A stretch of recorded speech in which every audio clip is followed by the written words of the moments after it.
Metalúrgicas, químicas, textiles, farmacéuticas, alimenticias, diferentes caras de la industria. Una gran empresa. Adrián Mercado. A la hora de relocalizar o expandir su compañía, piense solo en el especialista. Adrián Mercado, líder en inmuebles industriales.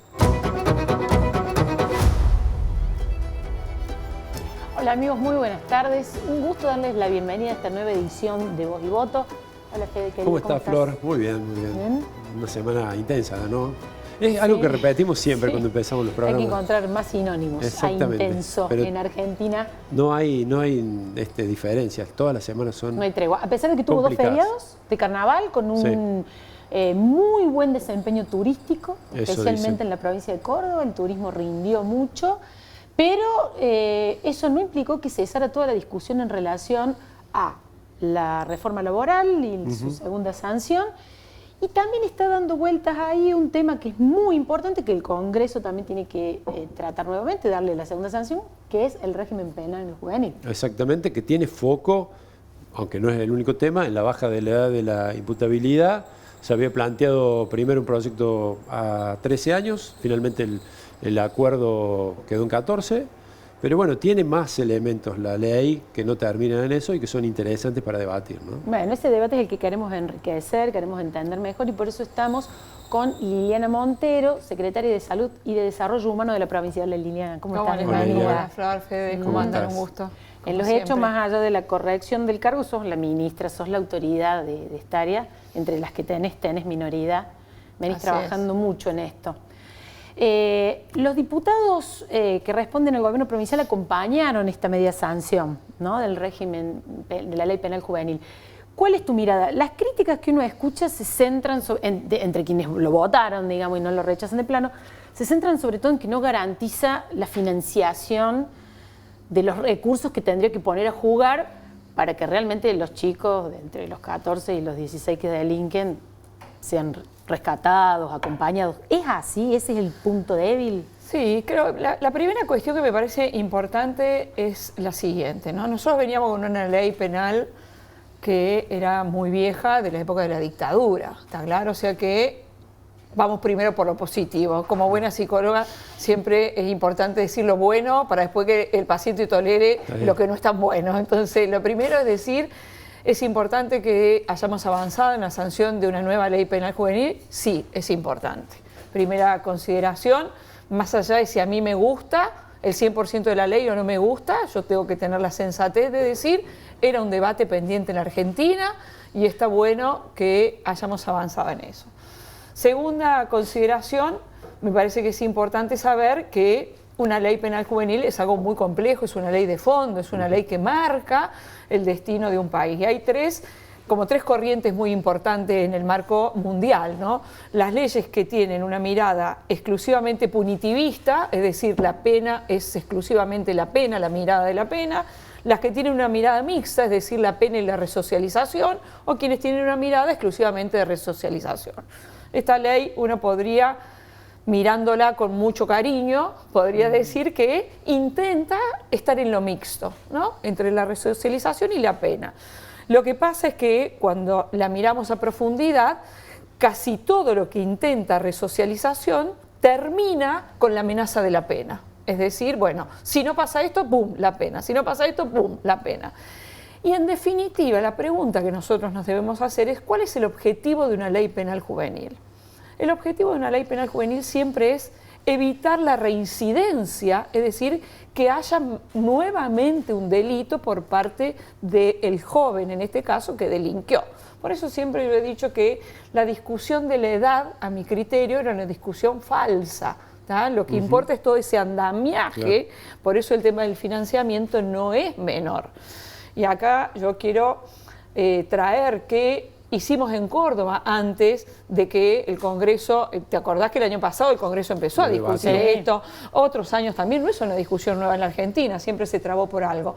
Nosotros el año pasado tuvimos casos que fueron muy complejos, mediáticamente complejos, y el gobernador Zarzola nos indicó a quienes estábamos en el tema, bueno, hay que encontrar una salida porque no sabemos cuándo el Congreso va a dar este debate. Y nosotros avanzamos en una ley de procedimiento que es facultad de las provincias para poder dar una respuesta, y encontramos una respuesta, que fue sancionar una ley de procedimiento que podía, frente a delitos graves, homicidio, abuso sexual, robo con arma operativa o lesiones graves o gravísimas, también nuestra ley de procedimiento en la provincia tiene especificado que es posible la privación de la libertad frente a esa circunstancia y cuando el juez lo decida. Es decir que Córdoba, mucho antes de este debate, tenemos 7 meses de vigencia de nuestra ley de procedimiento, puso en marcha un mecanismo para dar respuesta a una necesidad de encontrar una salida, porque ninguno de nosotros puede desconocer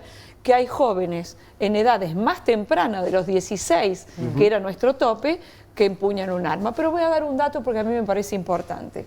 En el 2025, en el Complejo Esperanza, que es el lugar donde se alojan los jóvenes que por disposición de la justicia han cometido un delito y la justicia dice, no, bueno, vamos a dictar una medida de privación de la libertad, van ahí, pasaron por el Complejo Esperanza 381 jóvenes. Menores de 16. Menores de 16. Desde la ley nuestra, es decir, con aquellos delitos graves, mayores de 16. Menores de 16 en 7 veces, con delitos graves, tuvimos 27 jóvenes. Ah, perfecto. ¿Sí? 27. 381 es el total de jóvenes entre menores de 18. Perfecto, que cometieron está bien la aclaración. ¿Saben cuántos jóvenes tuvimos en el 2025 con delito de homicidio en ese volumen de 381? 7. ¿Sí? La mayoría de los delitos, casi 200 delitos, son robo.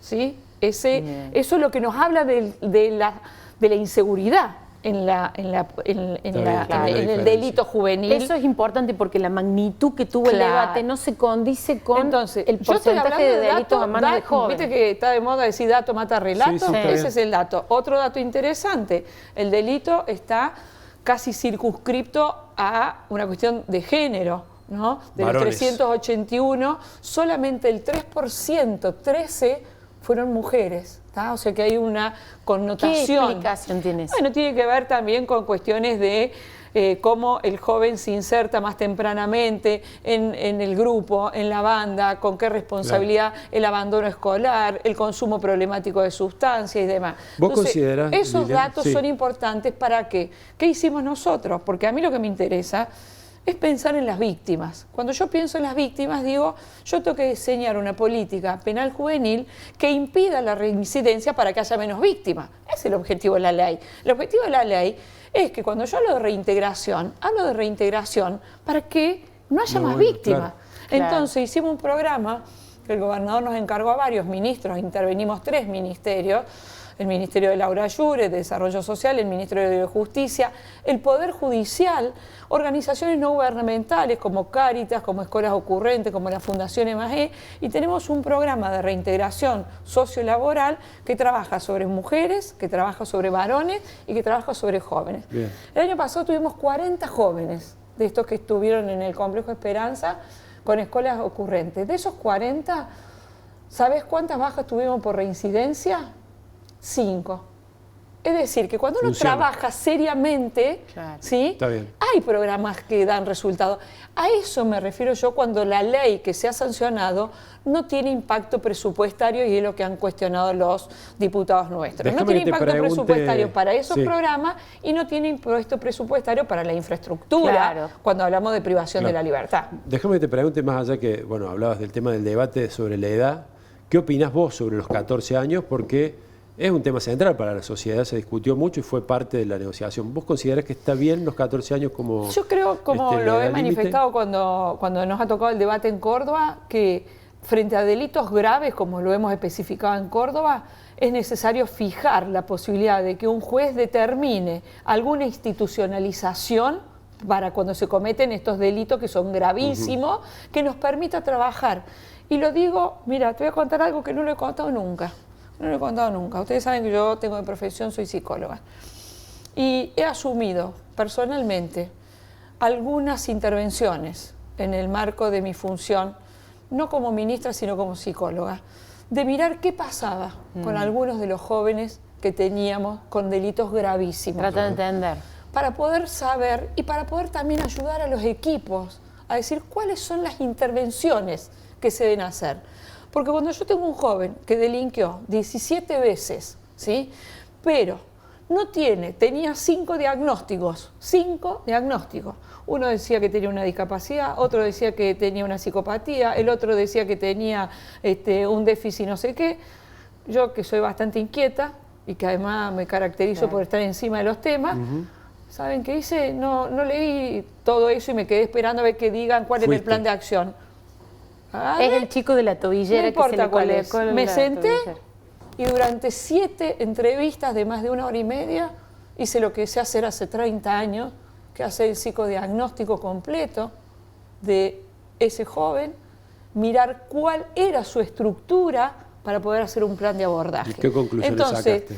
independientemente del caso particular, eso implica recursos humanos especializados, implica un plan de trabajo muy puntual, implica mucho trabajo que solo fue posible, porque vuelvo al tema de la edad, si vos lo tenés institucionalizado. No quiere decir preso, es la institución, toda institución implica contención. No hubiese podido ni yo ni ningún profesional hacer un diagnóstico de esa profundidad, ¿sí?, si no hubiésemos tenido el resguardo institucional que le impide moverse. Es decir, mira, para poder evaluarte y ver qué te pasa, necesitamos tenerte para poder hablar con vos. ¿Me explico? Claro. Una cosa tan simple como eso. De ahí a que establezcamos penas de 15 años, yo ahí hago un parate. Hago un parate, ¿sabes por qué?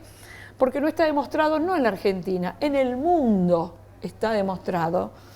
Nos encanta a los argentinos tomar datos de otros países, ¿viste? Y nos encanta pensarnos desarrollados. Cuando uno mira el mundo desarrollado, en ningún lugar del mundo las políticas penales juveniles están orientadas a penas de 15 años. No toman los países más desarrollados del mundo, Nueva Zelanda, Alemania, Holanda, todas las políticas penales hacen hincapié en algo que, fíjate, es un déficit muy importante de esta ley. En ningún lugar de esta ley,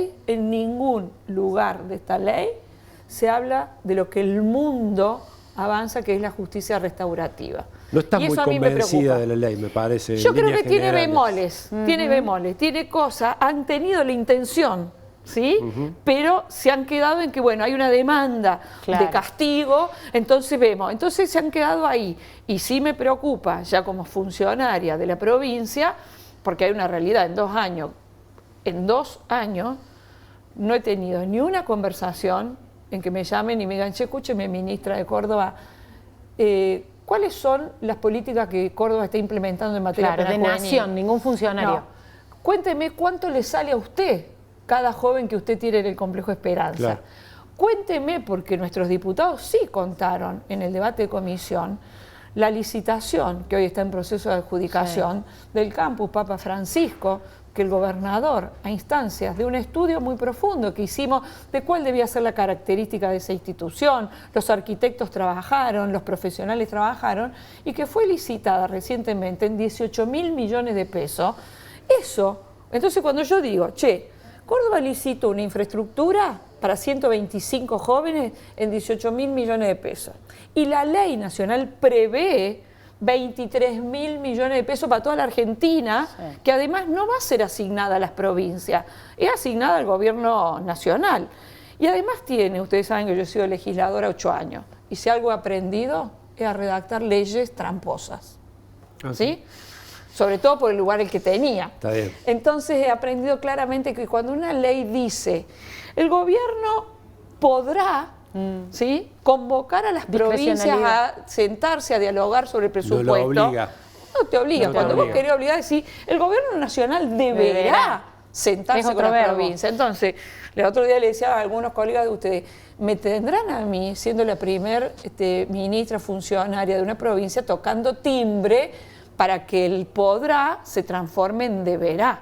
Muchachos, ¿cuánta plata le van a dar a la provincia de Córdoba para construir esos dispositivos, para nombrar supervisores, para hacer todo lo que esa ley dice? Porque es muy fácil redactar una ley. Y que después se arreglen las que después se provincias. arreglen las Claro, provincias. no- Esto es una costumbre bastante compleja del gobierno nacional. No quiero dejar de tener tu mirada, porque acá los casos, como decías vos, fueron muy importantes, tienen mucha repercusión mediática. Estuvieron los familiares, viste, en el Congreso, Sí. el gobierno les dio como un lugar especial. Entre ellos la familia de este chico Joaquín Esperani, que murió en la Bulaye a manos de su amigo de toda la infancia de 14 años, ¿no? Este nene estuvo un tiempo en el Complejo Esperanza, después, bueno, salió de ahí, se fue con sus padres.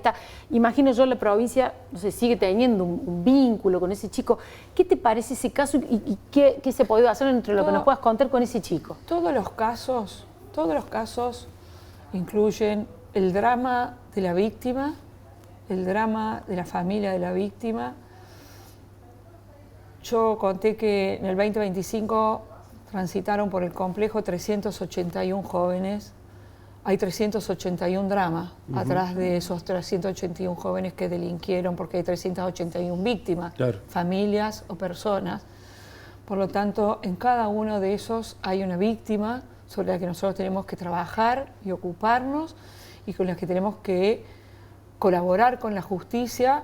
Los 381 jóvenes estén en el complejo o después, por ejemplo, sobre esos 381, después hay, por ejemplo, 241 jóvenes que la justicia determinó otro tipo de medidas, ¿no? Que son medidas alternativas que determina la justicia para los mayores de 16, los menores de 16, y tuvimos 203 mayores de 16 con otras medidas. Es decir, que si uno suma, Claro. tuvimos casi 1000 jóvenes, 800 y pico, con distintas medidas abordados por nosotros, el Poder Ejecutivo, que somos el órgano de aplicación, pero con medidas determinadas por la justicia.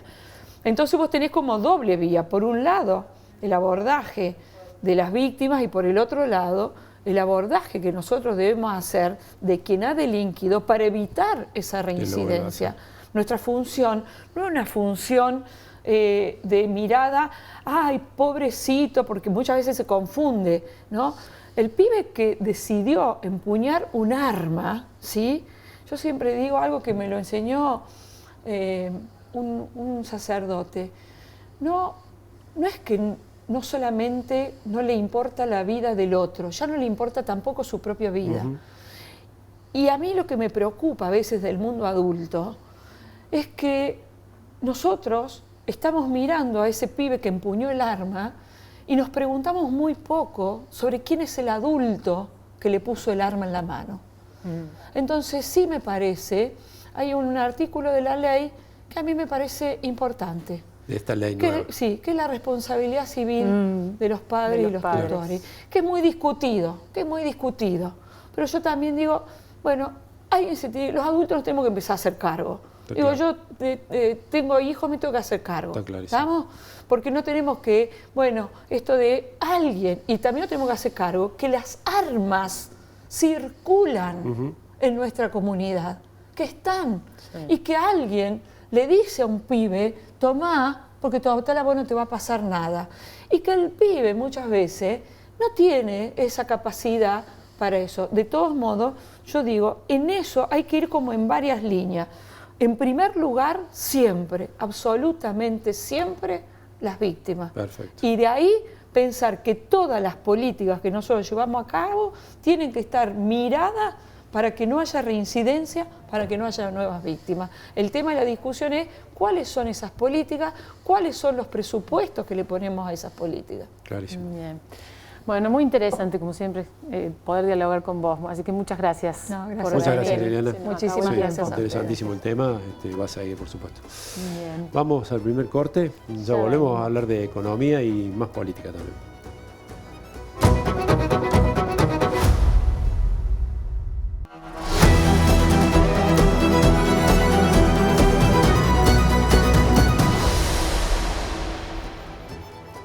Bueno, esta semana se debatió, se viene debatiendo, pero esta semana fue intensa porque hubo un paro general en relación a la reforma laboral, ¿no? Lo que se está discutiendo, los cambios trascendentales que tiene el mercado de trabajo, pero lo vamos a abordar desde otro punto de vista, quizás no tan debatido, que tiene que ver con el costo fiscal que tiene la reforma laboral planteada como está ha habido varios cambios, pero vamos a enfocarnos en cómo está quedando, ¿no?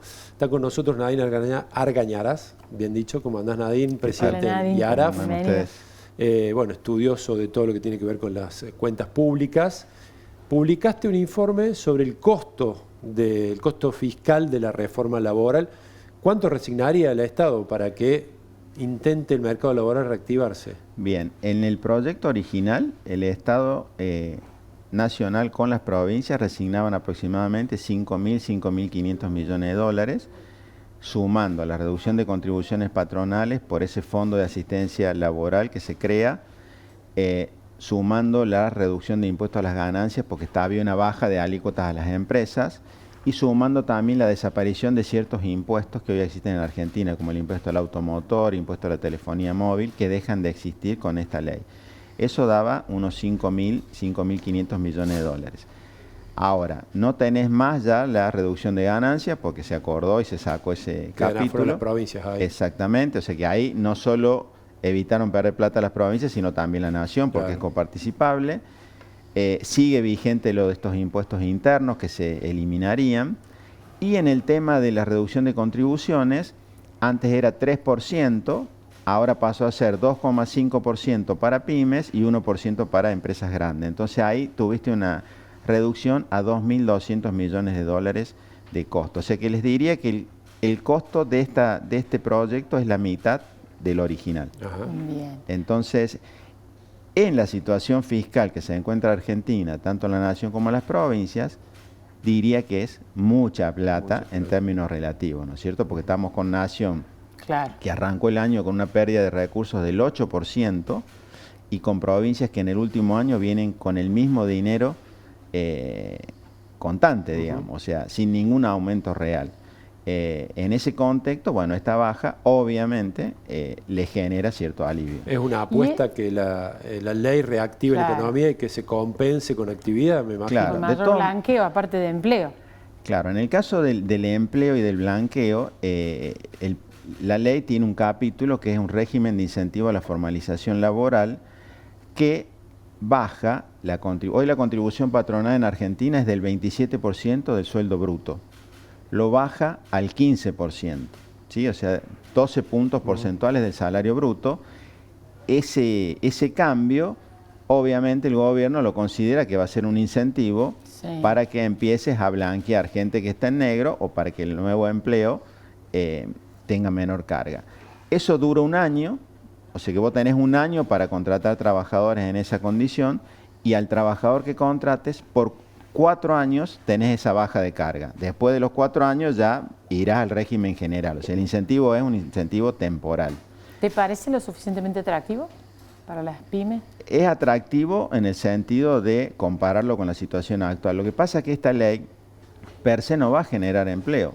O sea, esto es el andamiaje legal donde, entiendo yo, no soy un experto en esos temas, se busca disminuir la litigiosidad, se busca de alguna manera bajar costos, generar alguna cuestión con los despidos, que también siempre es una incertidumbre, pero es el andamiaje, o sea, vos necesitas que haya más producción, que haya más demanda de empleo desde el lado de la actividad. Claro. Esta ley no va a generar más actividad por sí sola. En ese contexto, cuando se dé esto, en la medida que esto se dé, que haya más actividad, bueno, hay ese andamiaje. Desde mi punto de vista, lo que va a hacer es que generes más empleo que lo que hubiese generado sin esa ley. Claro, está bien. Y bueno, hablando de eso, yendo a la economía real, otra noticia dura de esta semana fue el cierre de FATE, ¿no? Sí. La empresa, la fábrica de una escala importante de neumáticos, 920 empleos industriales que se pierden. ¿Vos cómo estás viendo eso? Porque hay mucha discusión respecto de si no va muy acelerada la apertura comercial. El gobierno tiene, a mi criterio, ese esquema y lo está aplicando. O sea, acá hay un punto de partida que para mí es central. Arrancaste con un déficit fiscal de 30.000 millones de dólares y el gobierno dice, esto es el problema central de Argentina, lo vamos a eliminar al déficit, y se eliminó a hachazos, a machetazos en el 24. Pero además no solo tenía ese problema, sino que tenías un stock acumulado de deuda a raíz de ese déficit muy grande, ¿sí? El tema de las LELIQs, ¿se acuerdan? Bueno, entonces todo eso el gobierno lo empieza a buscar solucionar con este esquema. Y desde entrada dijo, bueno, vamos a abrir la economía, pero a su vez vamos a bajar impuestos. Entonces vos tenés que, si vos bajás los impuestos, eso debiera generarte menores costos, por ende un alivio a las empresas y además le metes competencia. Bueno, ¿qué pasa? Te lleva mucho tiempo eliminar el déficit. En el segundo año empezaste con los impuestos. ¿Cuál fue? No es que se bajó un impuesto, pero el impuesto país dejó de existir a fines del 24 y se dijo, che, no vamos a intentar renovarlo. Y eso ya fue un hueco para el fisco. Pero ¿qué pasa? Va mucho más lento a la baja de impuestos que la apertura. Y a algunos sectores eso les afecta mucho más. Y otra cosa, estamos en un... o sea, es tan significativo el cambio económico que está habiendo. No digo si para bien o para mal, cada uno tiene su análisis, pero es muy grande el cambio. Entonces, por ejemplo, el tipo de cambio real, que es el que te define tu costo de producción en dólares, obviamente subió desde la devaluación del diciembre del 2023, pero hace 4 meses que está cayendo, porque la inflación es mayor a lo que sube el tipo de cambio. Entonces ha caído un 5% desde octubre a enero. Bien. Y eso también te cambia tu situación. Pues si yo soy empresario, digo, o alguien que tiene que definir una estrategia productiva y de comercialización, bueno, ¿cuál va a ser el tipo de cambio en Argentina? O sea, ¿va a ser el que tenía hace 5 meses, el que tengo ahora? Esto sigue cayendo, porque si yo te bajo un impuesto, obviamente te estoy mejorando tu costo. Pero si paralelamente se atrasa el tipo de cambio, tu costo en dólares te está creciendo. Claro. Entonces, para competir con una importación o salir a exportar, ¿y cuál es tu neto? ¿Y cuál es el precio del dólar hoy? Porque se supone que hoy no hay intervención estatal, flota entre dos bandas, el gobierno dice, hemos sacado casi todas las restricciones. Sí. ¿Qué estamos viendo ahora? Tenés una banda, tenés en este momento una oferta de dólares que es mucho mayor a la demanda, porque hubo una gran demanda de dólares en la previa de la elección, demanda de dólares impulsada por las personas humanas, prácticamente se compraron 30.000 millones de dólares, y eso ya no lo tenés ahora. Entonces no tenés demanda y tenés oferta. La oferta en parte generada por la emisión de deuda que hicieron varias empresas privadas. O sea, es un combo, una cantidad de cambios y cosas que se dan que hace que hoy, imagínense, el Central ha comprado 2.000 millones de dólares. Claro. Y te sigue cayendo el tipo de cambio. O sea, quiere decir que la oferta que tenés es mucho más significativa. Podrían comprar más todavía, pero además si vos compras emitís pesos, entonces tenés que ver qué haces con los pesos porque te sube la inflación. Entonces, el gobierno la va llevando en ese sentido. Pero te pregunto, ¿quién pone hoy el precio del dólar? ¿El mercado? Hoy lo pone el mercado. Hoy lo pone el mercado. Lo que pasa es que en ese mercado un actor es el Estado. Cosa que no tuviste el año pasado. El año pasado prácticamente el Estado no compró dólares. Dices, claro. ¿Sí? Entonces, ¿qué de alguna manera se demanda? Bueno, hay que comprar dólares porque hay que tener reserva, porque vos tenés vencimientos de deuda en dólares. Y si vos no tenés reserva, el riesgo de que vos no pagues existe, ¿no es cierto? Sobre todo en Argentina con la historia que tiene. Ahora el gobierno está comprando dólares, está generando un aumento de reservas y el dólar igual está cayendo, ¿sí? Viene la cosecha. Entonces uno dice, bueno, si la cosecha genera más dólares y si no hay más demanda de dólares de parte del sector privado, de las personas, los dólares, como dijo Miguel, te pueden sobrar los dólares. Ahora, si te sobran los dólares y el dólar baja, te aumentan los costos en dólares de la producción. Te pones más caro para competir. Te pones más caro para competir. Entonces, tiene un enorme desafío el gobierno de cómo articular, porque si yo te elimino un impuesto, pero después, vía tipo de cambio, vos aumentás tu costo, o sea, es un desafío muy grande. Una ecuación difícil. Es una ecuación muy difícil donde estamos con consecuencias de la previa de este gobierno y de las decisiones que va tomando el gobierno. Acá en Argentina claramente necesitamos inversión y necesitamos más exportación, porque es la vía que hoy uno se imagina por la cual va a haber más actividad y más empleo, porque si no, uno dice, bueno, ¿de dónde va a salir la mayor actividad? ¿Y quién va a traccionar mayor empleo? Vemos el caso de FATE, ¿no es cierto? El caso de FATE, 920 personas. Bueno, ¿dónde se reinsertan? ¿Cómo se reinsertan? ¿En qué condición se reinsertan? Yo ayer publiqué un trabajo muy breve que sigo mensualmente Desde noviembre del 23 hasta noviembre del 25, que son los últimos datos disponibles, se perdieron 200.000 empleos privados asalariados y unos 70.000 públicos en Argentina, o sea, 270.000. Se crearon 135.000 monotributos, o sea que por cada 10 empleos asalariados se crearon 5 monotributos. Claro. Eso es lo que está pasando en Argentina. Esa es la realidad, no es una opinión. Esos son los datos. O sea, estás teniendo destrucción de empleo asalariado.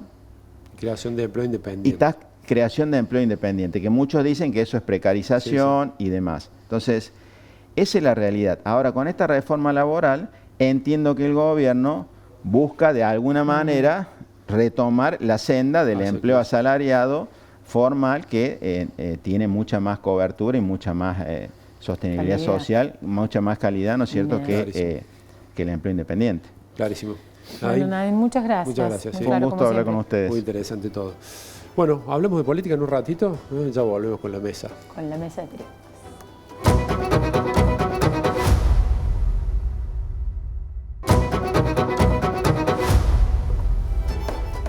Bueno, Fede, primer tablero político completo de 2026, acá con nuestros compañeros, colegas Mariano y Virginia, ¿cómo les va? ¿Qué tal? ¿Cómo andan? ¿Qué dicen? ¿Cómo les va? Bien, bienvenidos al ciclo. Reactivamos. Yo después vuelvo más tarde. Más tarde vuelvo. Bienvenido a la Argentina. A esta mesa. Exactamente. Recuperamos esta mesa, bueno, que es sinónimo con ustedes de análisis, intercambio de opiniones, un poco de cómo va la política. Habían propuesto un tema que, bueno, lo venimos tratando, pero va evolucionando y para mala noticia del gobernador no cambia, por lo menos hasta ahora. Sigue siendo muy difícil enfrentarse, diferenciarse de Milei, ¿no? Sí, lo que vemos es una dificultad cada vez más marcada, sobre todo para fijar posicionamientos políticos de cara a la gente, explicar qué piensa, cuál es la postura, que después tenga su correlato en el Congreso. Sí. Es una negociación en la que está cada vez más encorsetado Yarlora, se nota mucho, no puede decir claramente sus posturas, sobre todo cuando son críticas, porque saben que el votante cordobés apoya, no sé si mayoritariamente, pero en buena medida, cosas como muy claramente el tema de la baja edad de imputabilidad, la reforma laboral tal vez con algunos matices. Lo concreto es que nada de esa postura es consonante ni con la tradición del peronismo y ni siquiera con el espíritu de la política que implementa la provincia de Córdoba desde hace casi un cuarto de siglo, más proteccionista, intervencionista, de presencia del Estado. Pero yo agrego ahí algo, a ver qué piensan, que es Yarlora es diferente a Schiaretti. Quizás Schiaretti se hubiera sentido más cómodo en esta situación o no. Y por eso, digamos, tiene que imponer su impronta y le cuesta más por esa Schiaretti tradición. no lo tenía Milei al frente. El tema es que acá, una idea que Yarlora no comparte de menos Estado, me parece. Hay un elemento que para mí es clave, que, digamos, fue lo que condujo buena parte del momento en el cual Schiaretti y Macri convivieron en el gobierno, que es que había un acuerdo político. El acuerdo político era, yo te voy a respaldar, Mauricio Macri, en la gestión nacional, porque además concuerdo en términos generales la hasta posición. Tengo una relación personal buena. Y vos, ganar la provincia. Y además, yo sé que vos no vas a venir por mí en la provincia. Es eso que fue muy, pero muy importante en el momento donde compartieron más electorado, porque después con el kirchnerismo era mucho más fácil, ni hablar con Cristina, ni hablar con Alberto, porque ahí había dos modelos de país que era respaldado por tu electorado. Ahora se complejiza porque todavía, no sabemos si va a haber o no, pero ese acuerdo de no me meto en tu territorio del gobierno hacia la provincia no está todavía en la mesa, ni siquiera está, creo, ni empezado a conversar. Es más, creo que Yarlora cree que ese acuerdo no va a existir o por lo menos es de difícil cumplimiento. No ha llegado el momento de que eso esté en la mesa. Y ahí empieza la dificultad. La dificultad es un poco esto que claramente lo que decía Virginia, pero le agrego yo el condimento político barra electoral, que es el que en definitiva termina marcando los pasos decisivos para saber si te vas a quedar 4 años más o sí, este proyecto Ese político acuerdo termina. político no va a llegar si no es por la fuerza, si no es porque, por ejemplo, la situación económica se deteriora, el gobierno nacional entre en un desfiladero más complejo, entonces resignen las provincias en pos de tener continuidad nacional. O necesita el gobierno, necesita el gobierno dividir el peronismo, y la opción de Provincias Unidas termina siendo, digamos, válida para esa canasta peronista, quede de algún modo dividida y le posibilita a Milei, no sé si gana en primera vuelta, pero tener un escenario más acomodado para después. Entonces, también, son escenarios todavía a los cuales todavía falta llegar. Absolutamente. Y la otra cosa que también a mí me llama la atención, que es una dificultad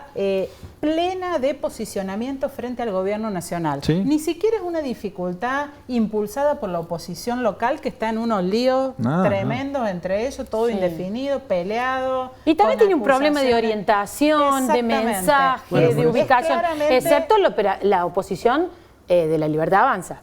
Pero que, pero que no lo critica. No, es la más sobria, es la más sobria. La dificultad de no decir todo lo que se piensa, digamos, me parece. Claro, a la hora de, porque no piensa lo mismo que Milei. Claro, la dificultad está en que tu votante está apoyando aquello que vos no apoyás. Claro, y a la vez te votó a vos, con el combo que vos venías. Vos decías, me parece un ejemplo claro, no tanto la reforma laboral, sí la ley de baja de imputabilidad, que a mí me parece que ahí está leyendo encuestas, me parece. Más que convencimiento. Mira que la provincia empezó antes. Asocialo con más convencimiento. Eliminación o probabilidad de eliminación, lo vamos a ver en la legislatura en las próximas semanas, de limpia vidrios y cuida coche. Eso va a avanzar.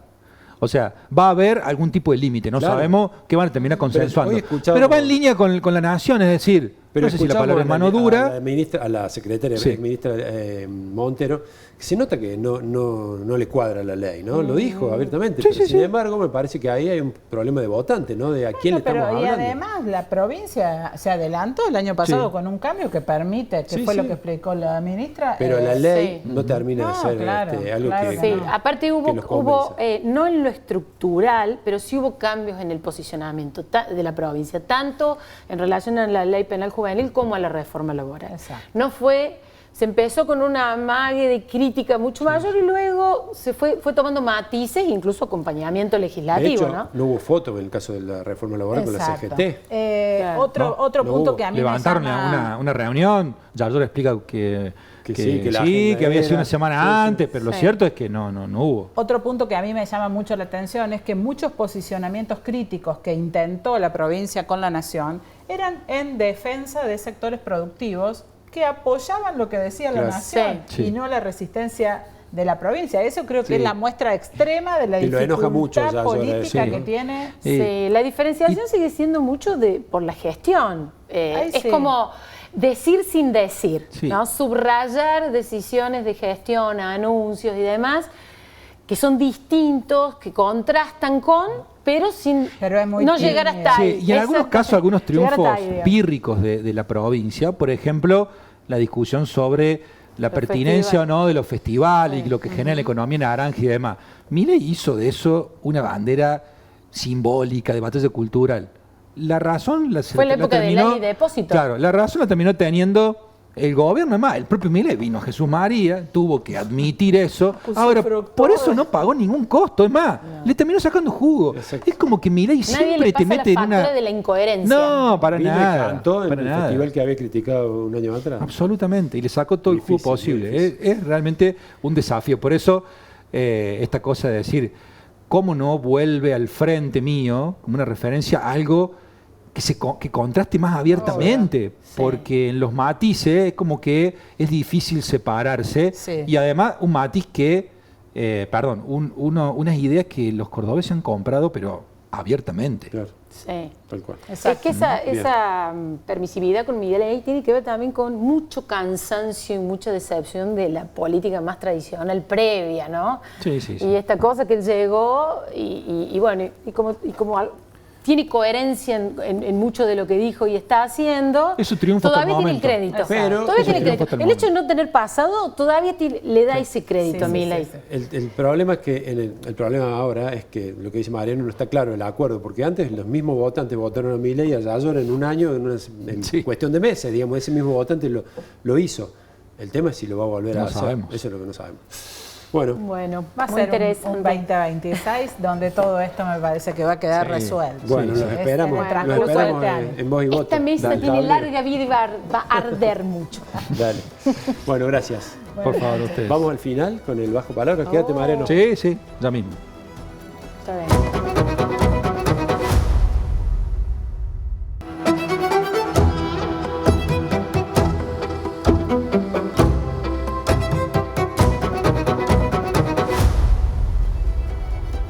En este caso, Fede, vamos a celebrar que él no haya hecho paro esta semana y esté acá, ¿no es cierto? Porque estuvo recolectando bajo palabra, ¿o no? Estuvo trabajando para eso. Por supuesto, no le caben las generales de la ley a Mariano Bergero. ¿Cómo le va? ¿Qué tal? ¿Cómo les va? Muy buenas noches, buenas tardes para Solo ustedes. todavía. Solo, Todavía sí. se le da. Último sábado, si mal no Vale. recuerdo, ya la semana que viene va a estar con nosotros Juan Manuel González. Bueno, La otra estamos esperando. mitad de este bajo palabra. La otra mitad, ¿sí? Pero tenemos Esta mucha información sesión. cargadito, ¿eh? A ver. ¿Sí? Sí, bastante también federal, ¿eh? Pero Me Vale. parece bien. arrancamos con el tapado, ¿eh? Con el tapado. Dale. Hoy está muy difícil, pero es súper difícil. Tiro uno nomás, pero así por silueta. ¿Ya lo Marcelo Rodio. ¿Ya lo tirás? A ver, pelo. No es Marcelo Rodio, no parece. es Marcelo Rodio. no es Así Marcelo. viste pelito Pero bien bueno, corto, como no es sé, muy, qué como es muy sé yo. difícil, voy a dar varias Dale. pistas. Sí es del peronismo, Bien. Bien. sí es del peronismo. Es un hombre que no vive en la capital, pero trabaja en la capital, ¿sí? Y es funcionario. No voy a decir si es del ámbito provincial o municipal, Hay pero es varios que funcionario. no me da el perfil, pero hay varios de ese tipo, Sí. ¿no? Bueno, Algo de trabajo por la semana, la cartera de trabajo. Y por ahí. Yarlorista. Y Yarlorista. también hay varios. Yarlorista. Así Bueno. que después de un ratito lo vamos a estar Dale. revelando. Bien. Bueno, y nos metemos de lleno ya con el bajo palabra de este sábado. ¿Quién ven ahí? Rodrigo de Lechador. Loredo Leñador. Ay, en modo leñador, achador. podría, mira, da justo fotomontaje para una motosierra. Sí, exactamente. Bueno, en este caso Pero no es es... un hacha. Esto es... Bueno, cumple la misma función. Sí, cumple la misma función. Esto fue en Cerrezuela, bien al norte provincial. El fin de semana pasado estuvo recorriendo la fiesta del cuarzo, ¿sí? Fiesta del cuarzo. No sabía que existía esa fiesta. Y entre otras actividades que hacen ahí, tiene que ver con este torneo de achadores, leñadores y demás. Un de Loredo que ha decidido apalancarse en lo que más tiene que el radicalismo, que son los intendentes, ¿sí? Y ha empezado una gira que va a tener un desenlace el 14, 15, están viendo la fecha, pero a mediados del mes próximo de marzo, probablemente en un lugar cerrado, indoor, de la capital, donde va a ser lo que a la política tradicional le gusta decir una demostración de fuerza. Es un término que no cambia, que no pasa de moda. ¿Con quién? Bueno, con los intendentes. O sea, quiere mostrar de Loredo, le quiere mostrar al gobernador Yarlora que los intendentes están con él, y no con Yarlora, los radicales me refiero. Le quiere demostrar a Bornoroni Claro, también Bornoroni, que la mayoría claro. de los radicales que gobiernan el interior están todavía junto con él y que le respaldan su candidatura a la gobernación, y va a realizar un evento en el cual va a tratar de mostrar todo lo que tiene, todo lo que tiene, y dicen que va a ser importante, por lo menos están trabajando en eso. Y la semana pasada estuvo de recorrida, estuvo por Luque, estuvo por, Cerrezuela y por Villa de Soto, ¿sí? Anduvo por ahí. El candidato a gobernador, hay que decirlo, porque él mismo se Primer autodefine. candidato oficializado. Primer candidato no oficializado, bueno, precandidato. Lanzado, ya lanzado. Y Martín Yarlora, Ya lo dijo también en la bola interior que va a ir por la reelección. Bueno, segundo bajo palabra de la noche, tiene que ver con una polémica fuerte que se dio en La Calera. Ayer viernes y hoy sábado se desarrolla la 6ª edición del Festival del Lomito. Lindo, ¿no? Festival del Sí. Lomito. Lindo evento. Bueno, ahí en el Parque Icardi, bien en el centro de La Calera, hay food truck y demás con la temática de los lomitos, y también hay eventos artísticos. Y aquí está la polémica. Pagó el municipio de La Calera 108 millones de pesos para la contratación de el grupo musical y cuartetero Desacatados. 108 millones de pesos, ¿sí? Importante, sí. Está el contrato, digamos, los propios tribunos de la oposición, obviamente difundieron la la noticia, pegándole donde más duele, porque recordemos, Fernando Rambaldi, de Encuentro Vecinal Córdoba, ese partido siempre ha sido muy crítico respecto de gastos y demás, claro, nunca le había tocado gobernar. Bueno, ahora que están en el Ejecutivo, reciben de la oposición estos cuestionamientos. Claro, el cuestionamiento es la magnitud de la cifra, la magnitud que de haya la cifra. nada irregular en el pago. No, hablan de la magnitud de la cifra. Y creen, en el entorno de Rambaldi, que esto está ligado a una reunión de la cual participó Rambaldi junto con Aurelio García del Oro y otros dirigentes de Encuentro Vecinal en la casa de Rodrigo de Loredo hace un par de semanas y que encendió alarmas en el peronismo provincial y dijeron, bueno, se terminó el fair play, ¿sí? Vamos a empezar a jugar un poquito más sucio, pensando, o más fuerte, me rectifico, pensando en la elección del año que viene, donde el peronismo buscará recuperar ese bastión tan importante del departamento. ¿Te gusta reunirte? ¡Pum! Toma. Exacto. ¿Se unirá, digo, el peronismo en la Calera? Bueno, de eso tiene que ver el tapado que ya vamos a revelar. Bien. Pero bueno, lo concreto es que... ¿Era gratuito el evento en el que está todo desacatado? Ahí está el punto. La aclaración que hacen desde la gestión de Rambaldi es que con la entrada el evento sale sin pérdidas para el municipio. Nosotros vamos a mostrar los números en el Tribunal de Cuentas cuando termine. Claro, de lo que recaudaron. De lo que se recaude y demás, y vamos a demostrar que no fue una pérdida o no tuvo que, poner dinero los calerenses para solventar el gasto de este grupo. Estuvo desacatado, también estuvo Jorge Rojas y creo que Maggie Olavi y demás, pero el que más llamó la atención, ese contrato que se conoció de 108 millones de pesos. Que es una de las bandas de cuarteto del momento desacatado. Cada uno puede pedir lo que quiera, pero... Bueno, el tema son las municipalidades, los fondos públicos. Es válida la discusión, por eso hay un tribunal de cuentas, aparte para que se descuente, es válida la discusión. Cuando el que pone el dinero no es un privado, sino que todos los... Bueno, ahí empieza otra discusión. Sí, bueno, estoy entusiasmado, me dijiste que es muy difícil el tapado. Y la verdad que está difícil. Y bueno, ¿empieza con Rufe? No, mira, ¿ves? Pero tiene que ver. A ver, lo vamos a revelar porque aparte ya creo que es el momento. Ariel Alessandrov, estamos hablando de el secretario de Salud de la Municipalidad de Córdoba, por segundo periodo consecutivo. Recuerden que fue secretario de Salud de la gestión de Martín Yárzora, se quedó con Daniel Pacerini. Es el hombre que el peronismo está viendo para recuperar la Calera. Él es de la Calera, vive en la Calera, pero por supuesto desarrolló su actividad aquí en Córdoba. Y le han dicho, salí a caminar la Calera. De hecho, ya ex Vox Populi, que está trabajando en ese sentido, tiene esa aspiración.